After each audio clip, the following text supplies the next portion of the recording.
Hello friends, it's been a while. I made one of these videos last year for autumn and I thought it'd be really fun to make one of these for spring and summer. I have been hoarding photos and videos of flowers on my phone, just taking them around Connecticut and Massachusetts. It's just been so gorgeous and spring-like here. So I thought it'd be really great to put in some spring recommendations. We did a really fun autumn recommendations video last fall and I admittedly haven't done anything since.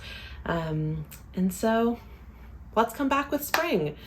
The trees are blooming and leafing out, the flowers are blooming, the birds are singing, and it is as good a time as any to emerge back into making videos, making some book recommendations. So today we're going to be talking about spring and summer cottagecore books. So cottagecore, I feel like, has been such a big internet trend in the past couple of years, especially in the pandemic, but it's very floral and springtime. It feels very much like it draws inspiration from an English village. It's very British in a lot of ways, I would say. I think wearing a flowing white dress to a picnic in a field with flowers, right? It's this very escapist aesthetic. And there's a lot of media that has also utilized a similar aesthetic, or you can find inspiration from. Let's start with books, and here are some of my personal recommendations for what could get you in the cottagecore spring mood.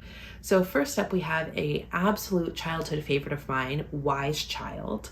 And Wise Child is actually, it was written originally, I think in the 80s as a standalone novel, and then ended up getting two novels after it, Juniper and Coleman. Wise Child is by far the best in my opinion of the three, but it follows this child, Wise Child, who goes and lives with this woman, Juniper, who's essentially kind of like a witch, but they call her a Doran.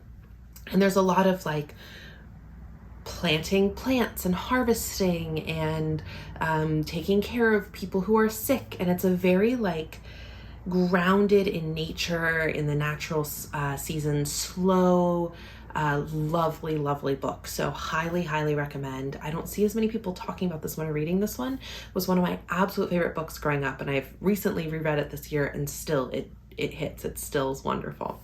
So that's my first recommendation. Another book, I see this movie recommended a lot, Howl's Moving Castle, but I reread the book Diana Wynne Jones recently as well.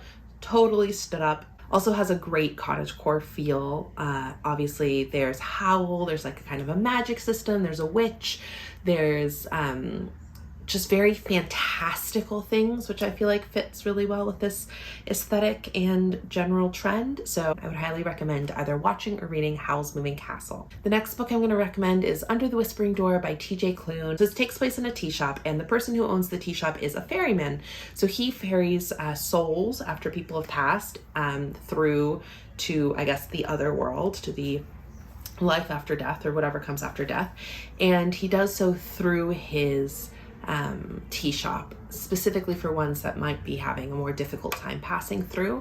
And so it follows him and a soul that is passing through, and other sort of assorted cast of characters. And it's charming and lovely and like heartwarming, and also kind of makes you cry a little bit. So perfect for this time of year, I think. His other book, House in the Cerulean Sea, was also wonderful.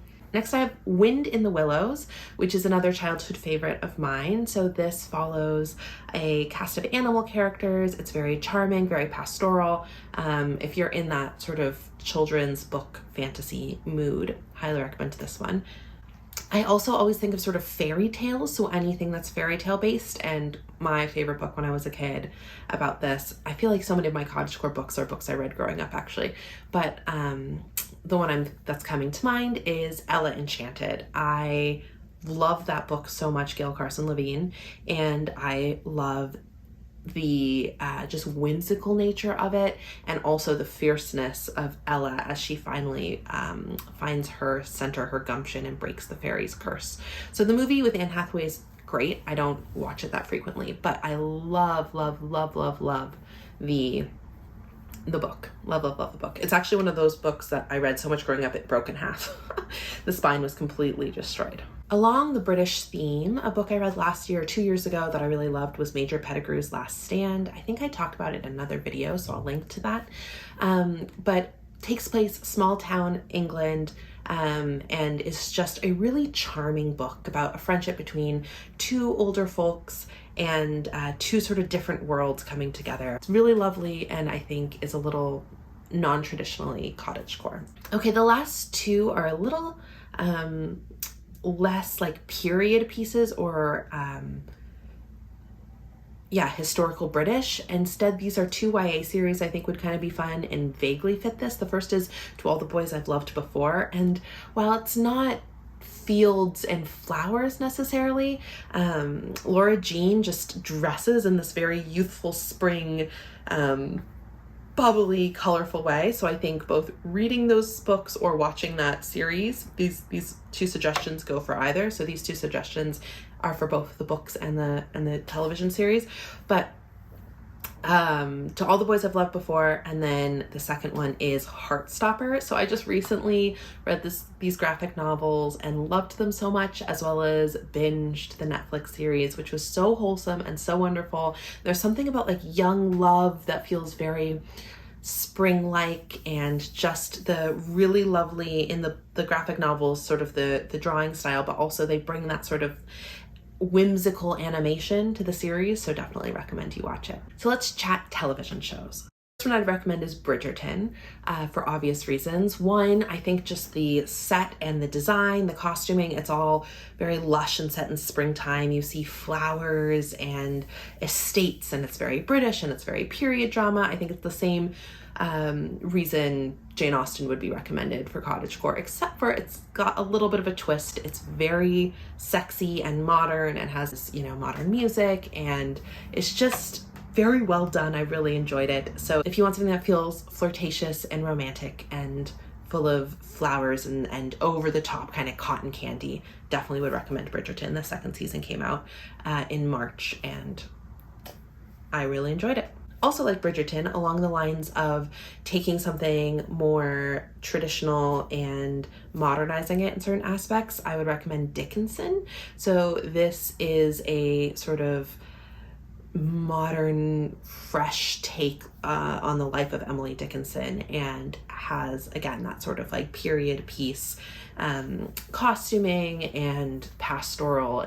In this case, it's, I think, Massachusetts aesthetic, but is done in like a very fresh way. There's often modern music attached. There's like a more colloquial and modern way of speaking. It's really interesting, and I really enjoyed it. So I would be remiss in not mentioning the Great British Bake Off. So for the probably 0 people who have never watched this, this is a reality show based in England. It's a cooking show, and lovely, lovely people from across England or the UK come in and they bake, and it's a competition, and it is set in the British countryside, so you've got all the gorgeous videos. It's so relaxing, which is funny to say of a competition show. It's very cozy. I feel like it sets the tone very well. You could make your own scones and tea and watch. So I also want to mention a couple of movies. And the first movie that comes to mind for me when I think cottagecore is Tuck Everlasting. Not only is this a fantastic movie, but it just encapsulates the pinnacle of cottagecore. She runs through the fields with her hair streaming behind her in her white flowy dress, and it's perfection. And the little tune in the magic box just like worms its way into my heart, and I used to cry so much watching the ending of that movie. Love it, love it, love it. Highly recommend. Another childhood favorite that feels, I feel like this could be cottagecore / they're all childhood favorites, but Matilda is an absolute favorite of mine, and there's just something about Miss Honey's little cottage that feels perfect. The emphasis on reading and learning and sort of being yourself, the little bit of whimsy and the magic. I think Matilda is such a great movie to watch during this time. Also sort of in the line of, for some reason, I don't know that this is really in the line of Tuck Everlasting, but I think I watched them around the same time. Peter Pan, the live action version from 2003. is just a phenomenal movie. I mean, it's campy and ridiculous, but you've got very real chemistry between Wendy and Peter. The way that they've done like the whimsy and the just over the topness of Neverland is really beautiful. You've got an incredible Captain Hook. It's just marvelous. Yeah, I really loved that one. Again, with the childhood favorites, but Ever After feels like another wonderful period piece, vaguely off of Cinderella, so you've got some of the fairy tale elements here. Drew Barrymore is absolutely perfect in her wings, and the costuming is immaculate, the acting is fantastic, it's so quotable. I just see so many scenes in my brain. Just an absolutely wonderful movie. So two other movies that I would recommend are Emma, and I think I would in this case prefer the 2020 version. I think in general I prefer the 2020 version. I love how mean Emma truly is in it. I think she's not meant to be a likable character, and so I really appreciate that they were true to that. And then the second is Little Women. And while my favorite Little Women is the one with Winona Ryder, that will always and forever be my number one Little Women, I also really loved the new Little Women. I just thought it was beautiful. I thought it was really, really well done. Saoirse Ronan is amazing. Emma Watson plays her little part. I mean, there's even, I think, Meryl Streep. It was just, Florence Pugh, who, gorgeous and wonderful, and gives that. There's just great speech moments. Joe's speech and Amy's monologue. I mean, there's some really well done moments. And of course, Timothée Chalamet's in there too, which I feel like he's having his moment right now. But no, I just thought it was very well done. So last but not least, I just wanted to name a couple of games. I have started playing more cozy games, and I feel like there are a couple that go really well at this time of year. So the first and classic is obviously Animal Crossing or Stardew Valley. I feel like these are sort of the same type of game and are great for just wanting some cozy planting, fishing, building, basic sort of feelings. So another game I would recommend is Spiritfarer, and much like Under the Whispering Door, it follows a fairy person who ferries souls into the afterlife. And I feel like the design is just beautiful. It is got some of the mechanics like Animal Crossing. You can fish, you can farm, you can sort of do that stuff. However, it also has a storyline. It's very moving and just really beautifully done. I really enjoyed it. I also, in terms of board games, have enjoyed Wingspan and Everdell. Both of the aesthetics on these games, the art in these games are just beautifully done. And you've got like a combination of cards and little figurines and a beautiful board. You build things up. It's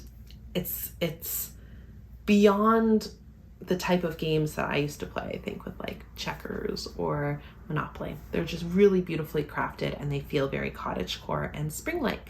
Wingspan obviously has all of the beautiful birds, and that feels like very spring-like to me. And then Everdell has this gorgeous tree, and with all these animals, feels very Redwall. Ooh, Redwall, another excellent book to read. So I would definitely recommend those. Wingspan you can also play on Switch. So those are my list of recommendations. I hope you guys have a lovely spring into summer. Enjoy the flowers, drink some tea, read some books, go frolic, and I will see you next time whenever I get the fancy to make one of these again. So feel free to subscribe if you want to get notified whenever these do pop up, or just pop by. All right. Hope you all are well. Take care.